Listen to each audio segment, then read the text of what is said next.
Ooh, you want a quick winner and loser presented by Smirnoff, the world's #1 vodka. Please drink responsibly. Not sponsored, but I'm just throwing it in there for funsies. We still love them. We still love them. You want a winner and loser? Because I have a big loser from this weekend. Sure.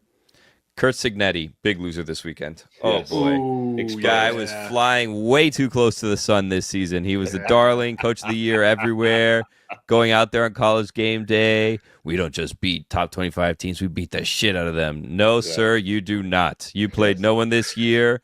And honestly, if I were you, I would have opted out of the playoffs entirely to keep my stock high and go get a big job when Ryan Day gets fired. But no, not so fast, my friend.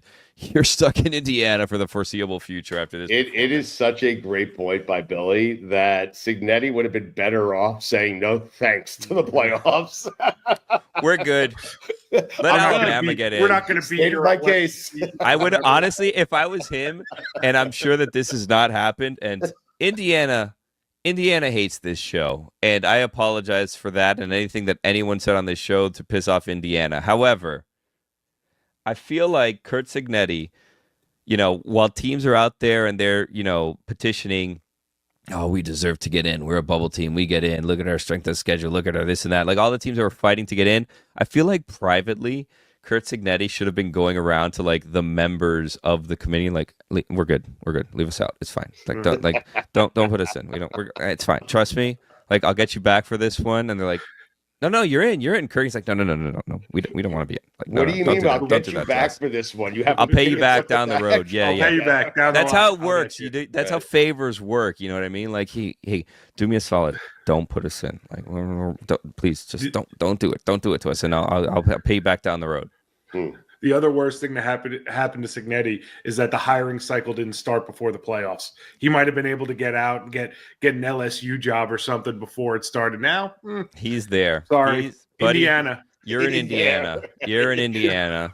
And we'll be saying for years, do it in the playoffs. Right. Mm-hmm. I hope you didn't have a short-term rental because you're going to be needing to find a longer-term place to live there, friend. So that is like the idea of Cignetti having a short-term lease because he's not sure about like his professional job situation. Yeah, he's staying at like what are those like the hotels that you pay like monthly because it's like you're working, abroad. Anyway. Like the Hilton Garden Inn or something. Yeah. But one that's like designed like an A loft or whatever the hell they're called. That's like designed for work. Like a residence inn. Exactly right. Mikey. Billy thinks Cignetti would have been better off not taking the playoff berth at all. Just saying, no thanks, I'm good. I made my case. What do you think? I think I've never seen a coach's reputation get tanked so quickly than his did in that game. Like, he went from like the college football darling. He won so many Coach of the Year awards. He was finalist for AP Coach of the Year. And then he punts on 4th and 11 in the fourth quarter, down 3 possessions in a playoff game with 10 minutes left. He punts. And then after the game, he's like, well, my offense wasn't doing anything. And I'm like, so you put your defense back out on the field? Like, that doesn't make a whole lot of sense. But yeah, I mean, he kind of coached a scared conservative game. They fair caught every single kickoff. They didn't do anything that we haven't seen this season. And it was just a really conservative game plan against a team that everyone knew was a lot better than Indiana. And if you want to win a game like that in college football, sometimes you roll the dice a little bit, see if you can get lucky. And until the last minute and a half of the game, when they actually tried to go for an onside kick, it just felt like they had given up. Mm-hmm.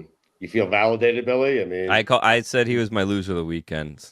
Oh, 100%. I mean, you guys heard him go on game day and talk about like, we don't just beat top 25 teams. We beat the shit out of them. I'm like, no, what are you talking about? Name one. No, you don't. I don't know what happened in the post-game handshake between him and Marcus Freeman, but he looked like he kept talking and Marcus Freeman had already moved on to his interview with Molly McGrath. He was like, okay, buddy.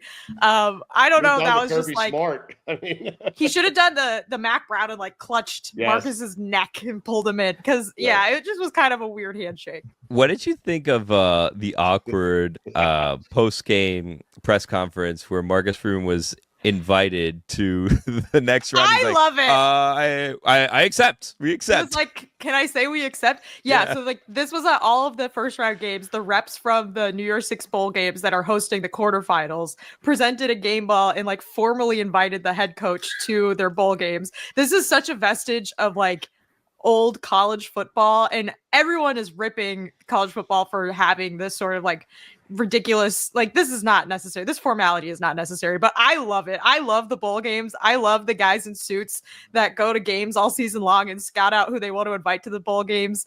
I love that there was randomly a guy there who's like, do you want to come to the Sugar Bowl? And Marcus was like, yeah.